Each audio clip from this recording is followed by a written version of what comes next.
Birokrat-birokrat kita sering menghanut, kalau bisa dibikin susah, kenapa dibikin gampang? Lebih baik negara hancur daripada melanggar prosedur.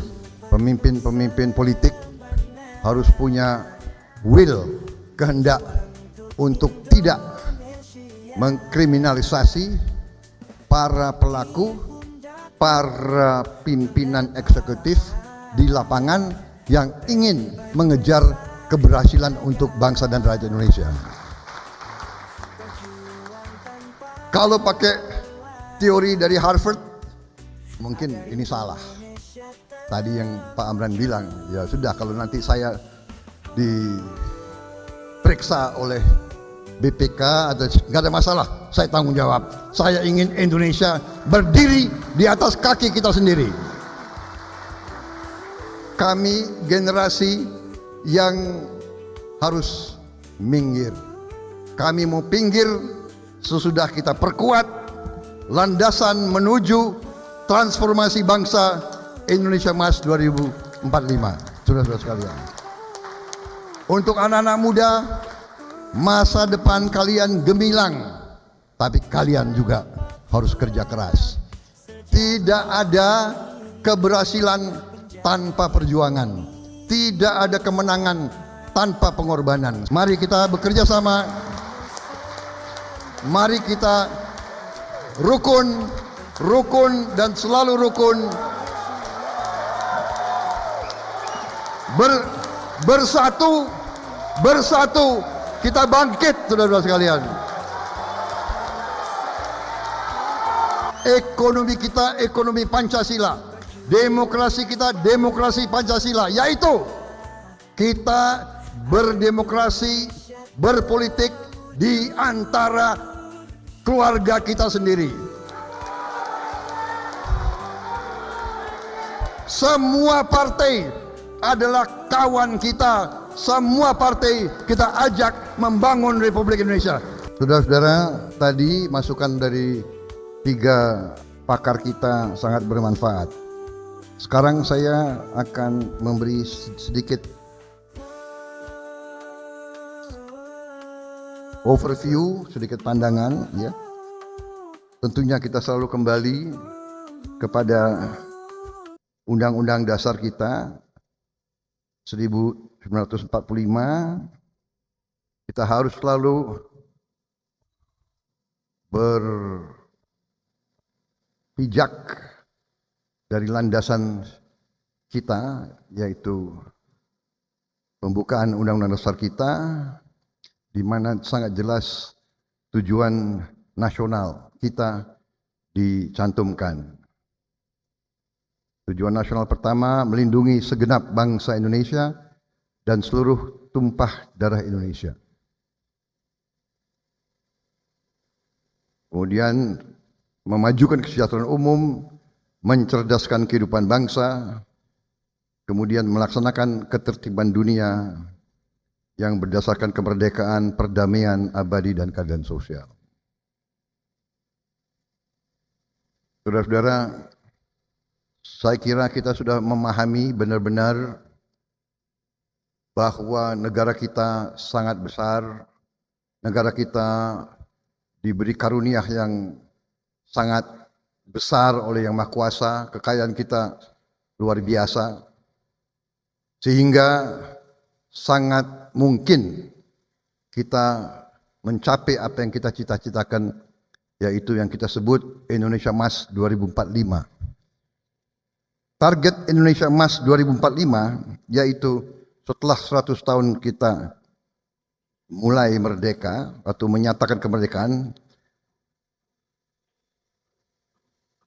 target kita dari sekarang apa yang sudah kita capai, PDB nominal kita 1,3 triliun, target dari RPJPMN adalah 9,8 triliun.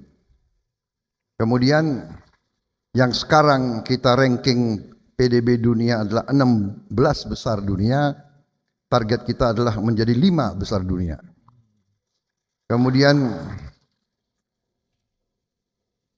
gross national income kita per kapita dari sekarang 4.580 US dollar, target kita ingin mencapai US dollar 30.000 US dollar per kapita, yang artinya kita menjadi negara maju, negara berpenghasilan tinggi.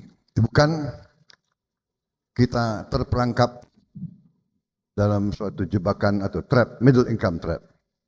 Tapi tadi disebut oleh para pakar, untuk mencapai ini kita butuh pertumbuhan rata-rata 6% selama 20 tahun. Kalau bisa 7%. Tadi dari paparan dari Pak Amran Sulaiman sebenarnya sangat membesarkan hati kita semua. Dari paparan Pak Amran sangat visible bahwa kita menjadi superpower pangan dunia. Beliau bukan ahli teori, beliau pelaksana, pelaku, dan telah berhasil. Memang banyak masalah kita. Tadi juga pemapar terakhir juga menyampaikan, ya, birokrasi kita luar biasa, ya. Budaya birokrasi kita harus kita koreksi diri kita sendiri, ya. Kita sering menghanut, birokrat kita sering menghanut, kalau bisa dibikin susah, kenapa dibikin gampang? Yang tadi itu, lebih baik negara hancur daripada melanggar prosedur. Padahal prosedur adalah alat untuk membangun negara. Jadi disinilah kita harus cari suatu pendekatan yang berorientasi kepada hasil. Dan saya kira pemimpin-pemimpin politik harus punya will, kehendak untuk tidak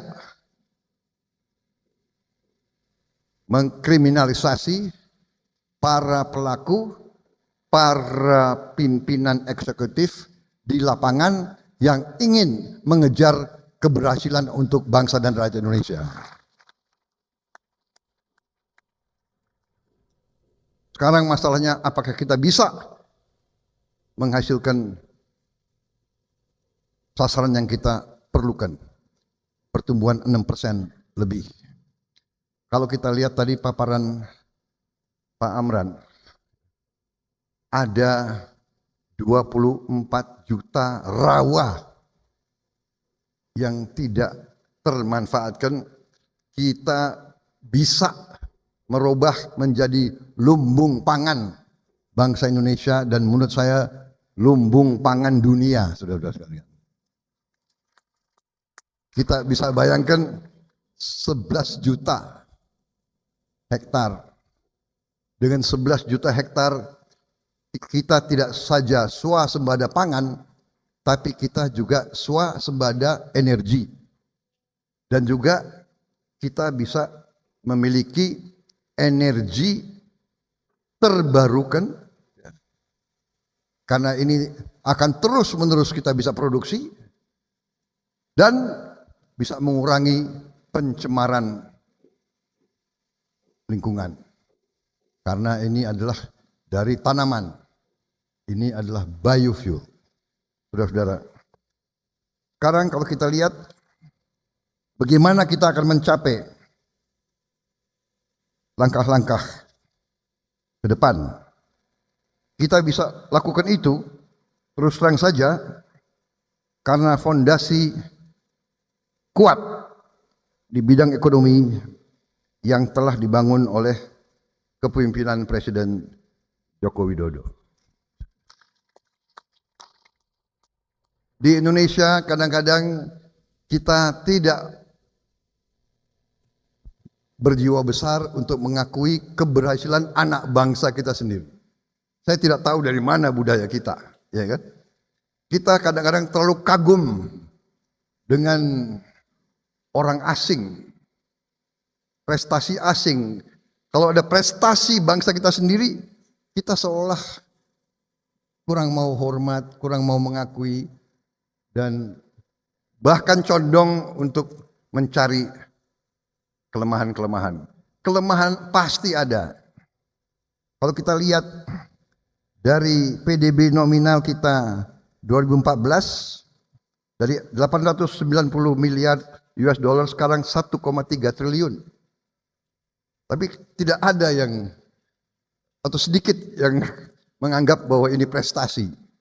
Banyak negara itu sekarang dilanda perang saudara.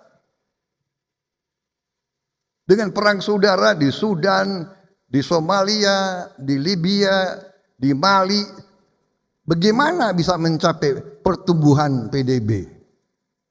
Jadi untuk mencapai pertumbuhan PDB memang dibutuhkan suatu klimat, suatu suasana, suatu keadaan yang tenang. Hanya dengan ketenangan, hanya dengan perdamaian bisa ada pertumbuhan. Ini adalah prestasi kepemimpinan nasional, saudara sekalian.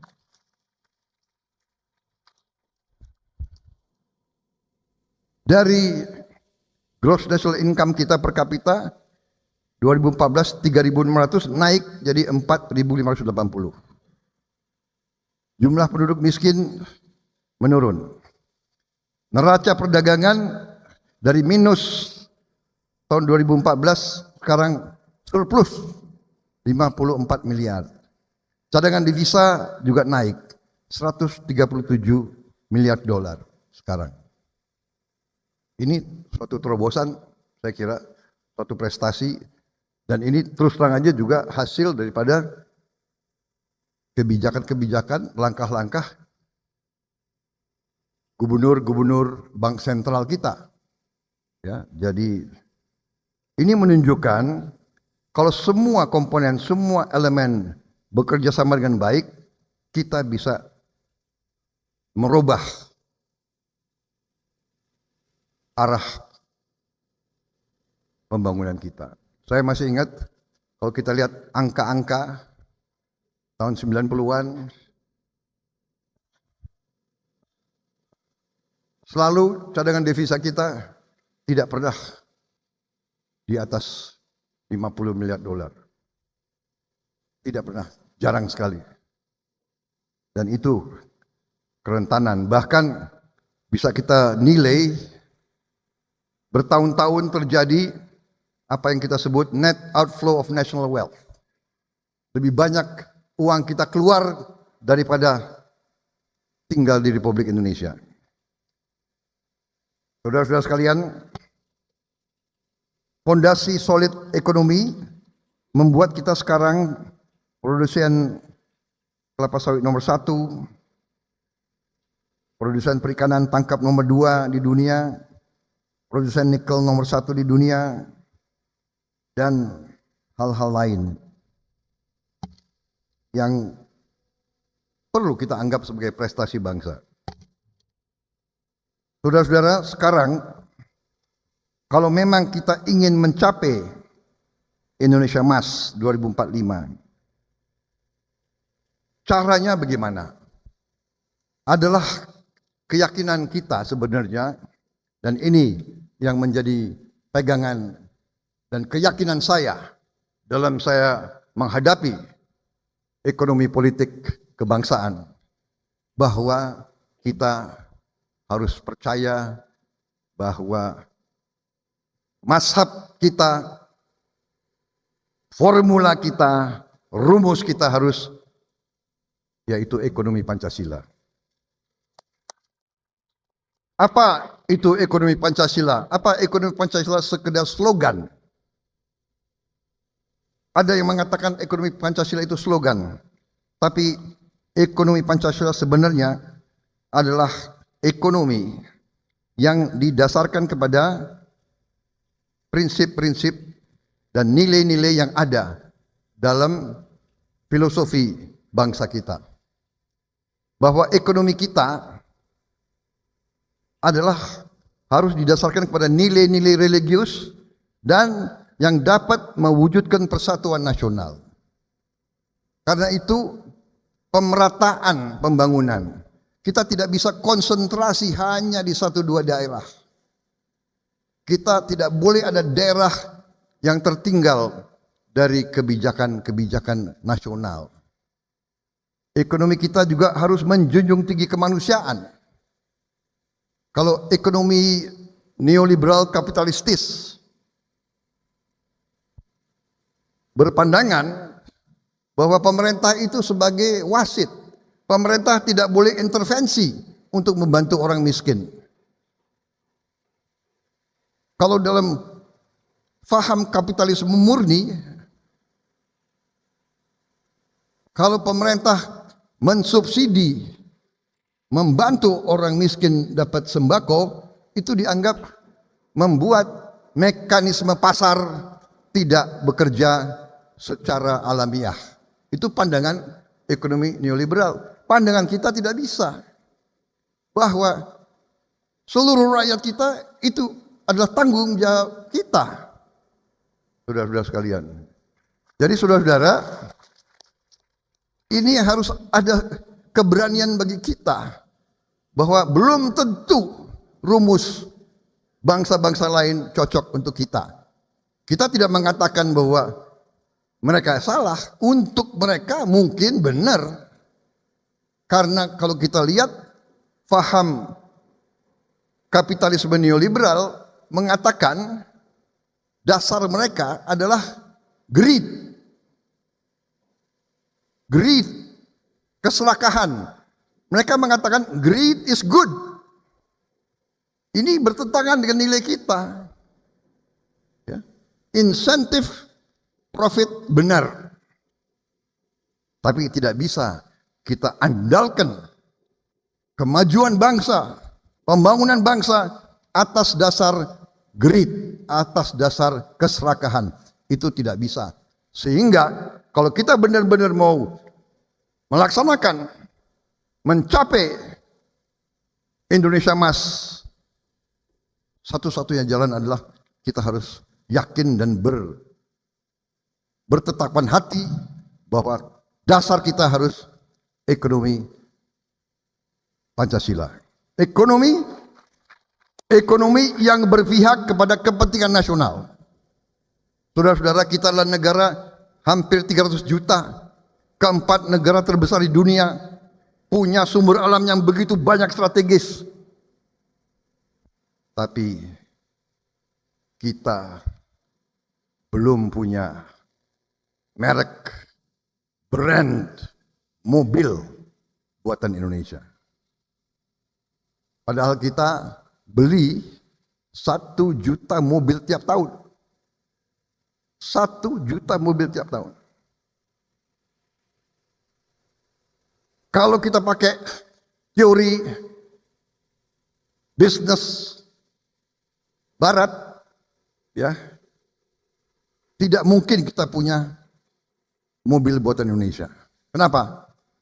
Karena kalau kita produksi mobil sekarang di Indonesia, harga produksi mobil sekarang berkisar $60.000 satu unit.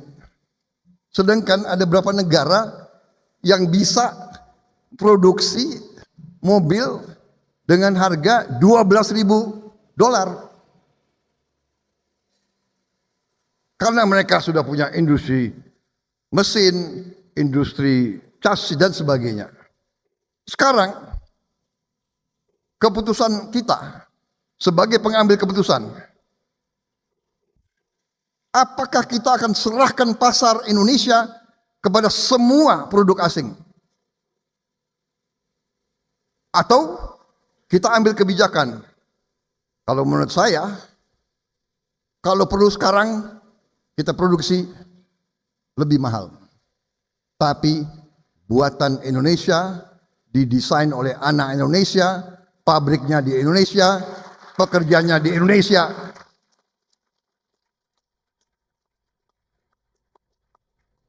Karena kita negara besar. Jadi saudara-saudara mungkin bisa lihat ya. Kenapa beda kalau kita berpegang pada faham kita ekonomi Pancasila kalau perlu. Itu yang saya lakukan. Itu yang saya bersama Pak Jokowi. Kita produksi Jeep buatan Indonesia. Beliau yang beri nama Maung. Saya kasih nama 5 nama ke beliau. Ada nama kudanya Pangeran Diponegoro, Gentayu. Ada yang nama ini beliau Maung. Menhan, kalau pilih nama branding yang sederhana saja. Lebih singkat tapi kuat. Siapa? Akhirnya Maung. Singkat. Dan waktu itu saya dihadapkan sebagai Menteri Pertahanan. Ada kontrak ini untuk beli jeep tentara. Ya, waduh. Masuk ke saya pilihan 2. 1, buatan negara asing.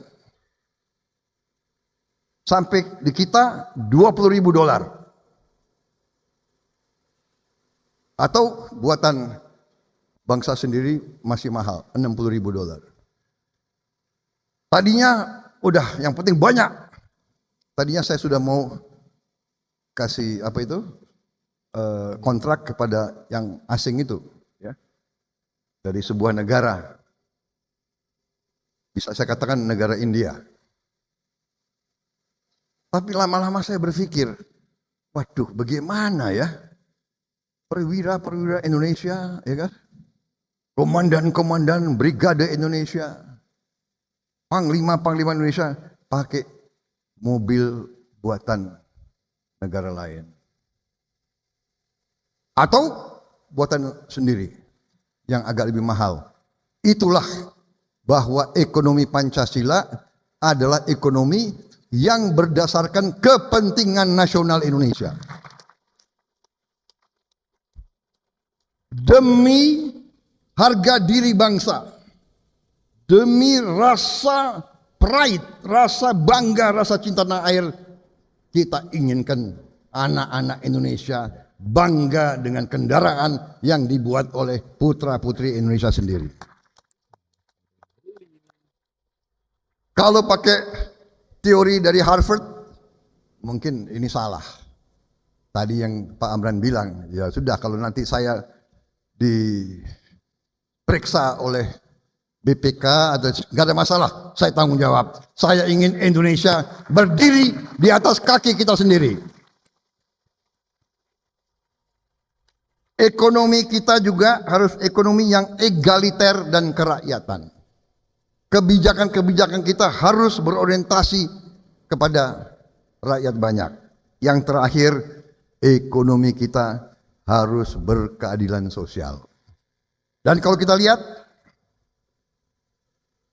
kita simpulkan bahwa esensi ekonomi Pancasila adalah mengambil yang terbaik dari kapitalisme dan yang terbaik dari sosialisme.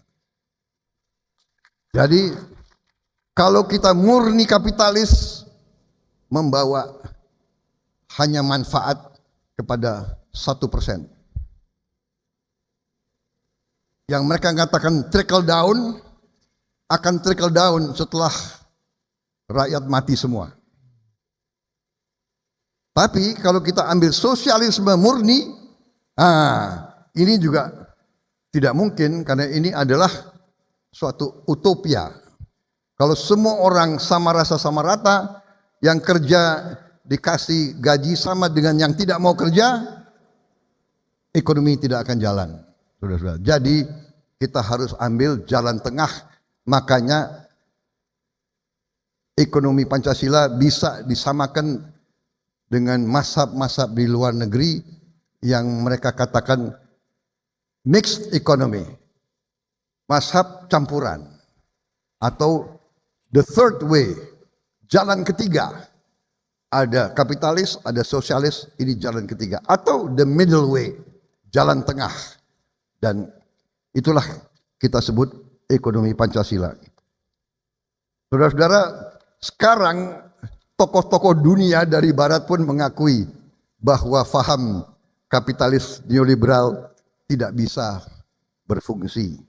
Kita lihat tokoh-tokoh seperti Sri Paus, mereka mengatakan market forces alone, trickle down economic policies fail to produce social benefits. Bahkan Christine Lagarde yang pernah memimpin IMF mengakui reducing excessive inequality by lifting the small boats is good economics. Bahkan Joe Biden mengatakan sekarang, here's the simple truth about trickle down economics. It has never worked. Saudara-saudara, ini pemimpin-pemimpin negara barat yang kita anggap sebagai sumber dari kapitalis. Sekarang apa yang disebut Jokowinomics. Sebenarnya Jokowinomics adalah aplikasi nyata dari ekonomi Pancasila. Yang wujudnya tadi Kartu Indonesia Sehat, Kartu Indonesia Pinter, Kartu Sembako, Program Keluarga Harapan, BLT Dana Desa, dan program-program lain yang sebenarnya adalah intervensi pemerintah, yaitu keberpihakan pemerintah untuk segera mengurangi kesulitan dan penderitaan rakyat yang paling lemah. Itu jelas adalah aplikasi nyata daripada ekonomi Pancasila. Dan ini pun harus kita akui bagaimana manfaat yang dirasakan oleh jutaan, puluhan juta rakyat kita. Sehingga sekarang untuk kita, untuk menuju Indonesia Emas, kita sekarang perlu untuk melakukan pengkajian secara rinci dan secara aplikatif. Karena begitu kita terima mandat, kita tidak boleh banyak berteori. Kita harus bekerja secara real, secara nyata, dan secara aplikatif, saudara-saudara sekalian.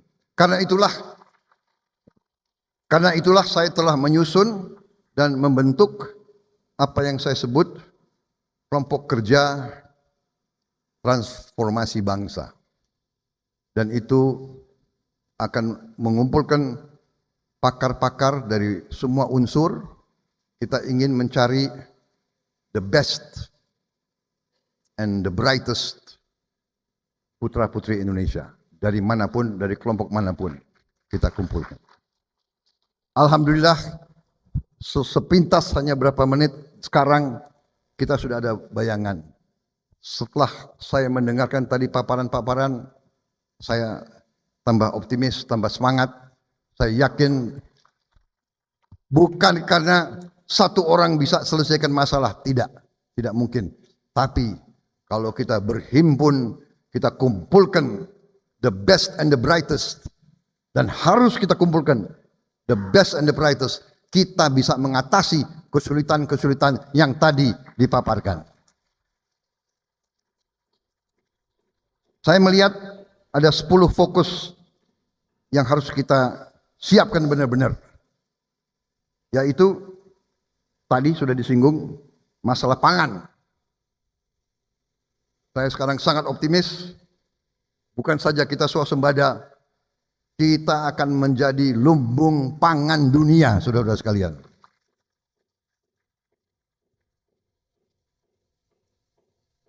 Dan kita nanti harus mandiri di bidang energi, juga melalui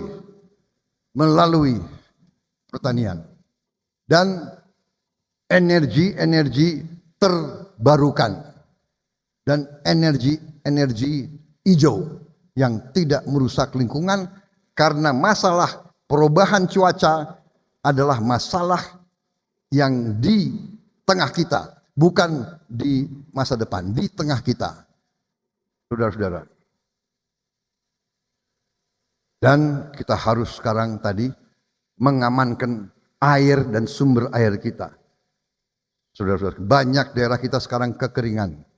Jadi tadi 1 juta embung dengan pengelolaan air bersih kita harus lakukan. Banyak air kita terbuang dan banyak sumber air yang belum kita sentuh.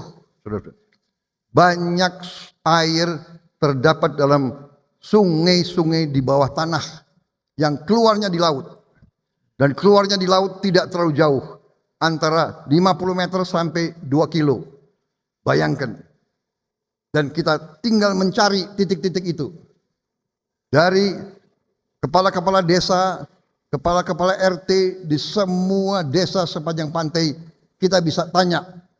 Pasti mereka tahu turun-temurun di mana air-air bersih itu keluar. Bayangkan kalau kita bisa tangkap air-air itu, kita pompa dan pipanisasi ke darat, kita insya Allah kita tidak akan kesulitan air. Dan paling penting adalah kita harus berani menghilangkan kemiskinan dari bumi Indonesia. Kita harus berani dan bertekad. Kesehatan dan farmasi bagian dari pengentasan kemiskinan. Tadi sudah disinggung masalah-masalah stunting dan sebagainya, pendidikan, sains dan teknologi kunci dari kebangkitan kita. Pertahanan saya tidak singgung. Industrialisasi, yaitu hilirisasi yang dicanangkan oleh Presiden Jokowi adalah kunci daripada industrialisasi kita. Sebagai contoh, suatu ahli industri menyampaikan kepada saya, 1 refinery di Jepang, limbahnya bisa dimanfaatkan dan dipakai oleh 40 perusahaan yang disebut intermediate industry. Dari 40 intermediate industry ini menghasilkan 60.000 perusahaan. 60.000 perusahaan dari 1 refinery. Bayangkan kalau refinery itu di Indonesia. Pengolahan di Indonesia, smelter di Indonesia, semua penyulingan di Indonesia, berapa ratus ribu perusahaan yang akan berkembang, saudara-saudara sekalian. Tadi saya bicara dengan anak-anak muda, mereka mengatakan mereka sudah bisa bikin parfum buatan Indonesia, deodoran buatan Indonesia, sabun buatan Indonesia, jam tangan buatan Indonesia. Ini luar biasa, saudara-saudara. Mudah-mudahan nanti merek-merek yang bagus, kita semua pakai parfum, jam tangan, dan semua buatan Indonesia. Saudara-saudara sekalian, reformasi politik, hukum, dan birokrasi, kita punya ahli-ahlinya di sini, Profesor Yusril, Profesor Jimli, ya kan? We know what we must do. Tergantung para pemimpin politik, kita mau atau tidak berbuat terbaik untuk rakyat kita, saudara sekalian. Dan tentunya kita perlu tadi transformasi keuangan negara. Saudara-saudara sekalian, sekarang saya ingin bicara sedikit tentang dari mana kita akan biayai itu semua. Saudara-saudara, masalah penerimaan negara bagi kita, sekarang kalau kita bandingkan penerimaan negara kita dengan negara-negara tetangga kita. Sekarang penerimaan negara kita di bidang pajak,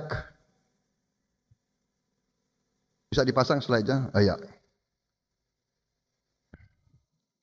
Kita punya rasio tax to GDP sekarang adalah 9,1%.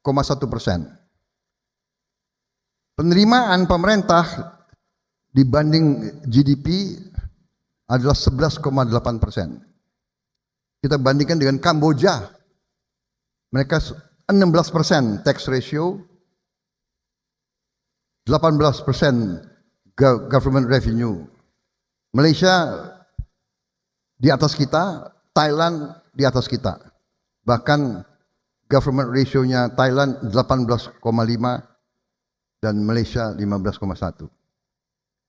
Saudara-saudara sekalian, kalau kita lihat, kalau kita bisa menyamai Kamboja saja, dari 9 naik ke 16, berarti naiknya sekitar 7%. Kita hitung sekarang GDP kita adalah kurang lebih 1,3 triliun US dollar. Kita hitung saja 7% dari 1,3 triliun.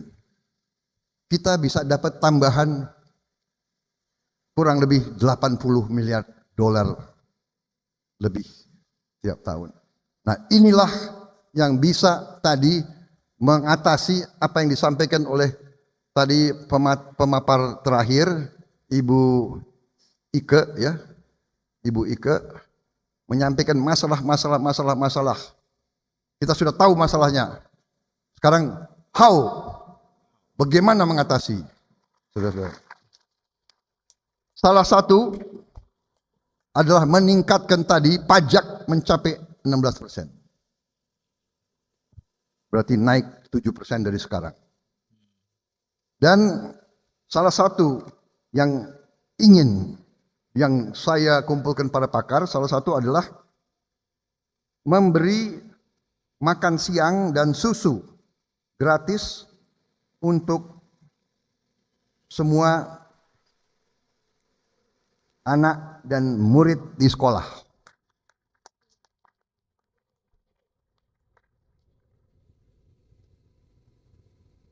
Ya. Melanjutkan program Kartu Indonesia Sehat, Kartu Indonesia Pinter, Kartu Sembako, PKH dan BLT Dana, membangun sekolah-sekolah unggulan terintegrasi di setiap kabupaten. Kabupaten yang dekat dengan sentra perikanan, sekolahnya berorientasi kepada perikanan. Kabupaten yang sentranya adalah industri, sekolah-sekolah berorientasi kepada industri. Kabupaten yang sentranya adalah pertanian, sekolah-sekolah unggulan adalah diorientasi kepada sentra produksi itu. Tetapi intinya adalah kita harus memperbaiki semua sekolah kita, dan sekolah itu jangan hanya ada di pusat-pusat saja. Kita harus turunkan ke seluruh kabupaten di seluruh Indonesia. Bahkan kalau ada uangnya kita perbaiki semua sekolah di setiap desa dan setiap kecamatan. Dan kita telah hitung dananya ada. Dan kita harus hilangkan kasus TBC. Sehingga 0 kasus di 2029. Saudara-saudara sekalian, COVID kita sangat takut. Tapi sudah terkendali. TBC kita masih hilang kurang lebih 90.000 orang tiap tahun meninggal karena TBC. 90.000 orang tiap tahun. Berarti kalau tidak tertangani 5 tahun yang akan datang kita akan kehilangan 450.000 orang Indonesia. Apalagi kalau mereka usia produktif. Dan ingat, satu orang sakit TBC, 2-3 keluarganya akan repot mengurusinya. Kita harus bertekad, kita selesaikan ini. Dan pertanyaan apa bisa? Bisa. Banyak negara telah melakukan. Tadi Badan Penerimaan Negara dan ekstensifikasi dan intensifikasi lahan pertanian, membuat lumbung padi desa, lumbung padi daerah, dan lumbung padi nasional, saudara-saudara. Mengenai masalah makan siang dan susu gratis, kita sudah hitung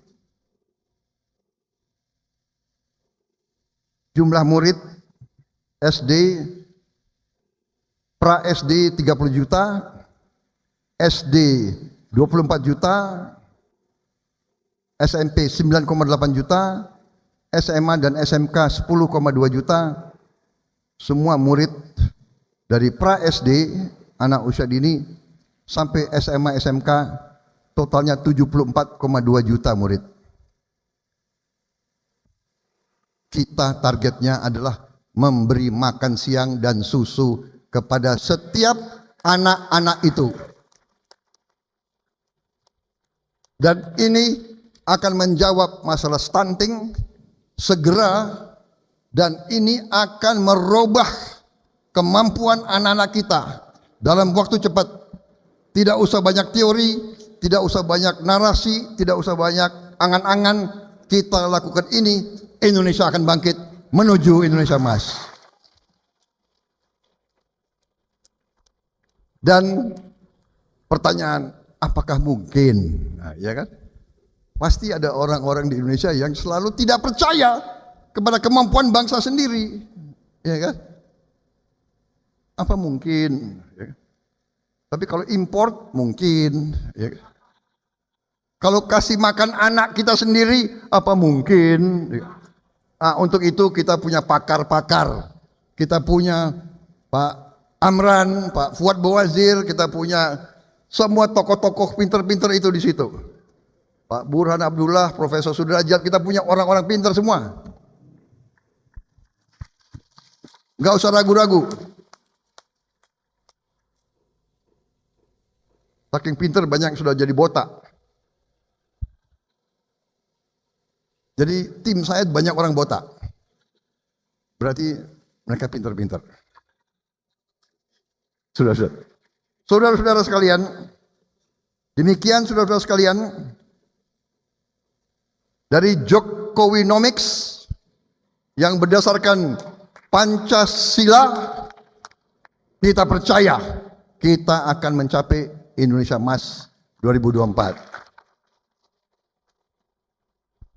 Kami generasi yang harus minggir. Kami mau pinggir sesudah kita perkuat landasan menuju transformasi bangsa Indonesia Emas 2045. Saudara-saudara sekalian. Untuk anak-anak muda, masa depan kalian gemilang, tapi kalian juga harus kerja keras. Tidak ada keberhasilan tanpa perjuangan. Tidak ada kemenangan tanpa pengorbanan. Saya kira itu dari saya. Mari kita bekerja sama. Mari kita rukun dan selalu rukun. Bersatu kita bangkit, saudara-saudara sekalian.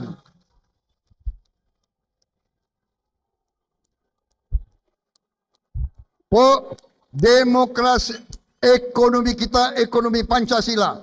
Demokrasi kita demokrasi Pancasila, yaitu kita berdemokrasi, berpolitik di antara keluarga kita sendiri. Semua partai adalah kawan kita. Semua partai kita ajak membangun Republik Indonesia. Wassalamualaikum warahmatullahi wabarakatuh. Wow, jadi gimana teman-teman yang sudah menyaksikan full videonya? Jadi ini adalah video lama ya. Ini video tahun lalu sebenarnya sebelum Pak Prabowo mencalonkan diri, tapi sudah mencalonkan diri jadi presiden sih. Jadi ini video tahun lalu, tapi menurut saya ini materinya banyak dari kita yang belum tahu soal ini. Jadi saya berharap video ini dapat membantu kita mengetahui apa yang harus kita lakukan ke depannya agar supaya kita bisa bersinergi dengan pemerintahan Prabowo Gibran. Jadi saya Yuda, terima kasih sudah menyaksikan sampai seakhir ini. Jangan lupa like, subscribe, dan curahkan unek-unek dan harapan ke depannya untuk Indonesia di kolom komentar. Assalamualaikum.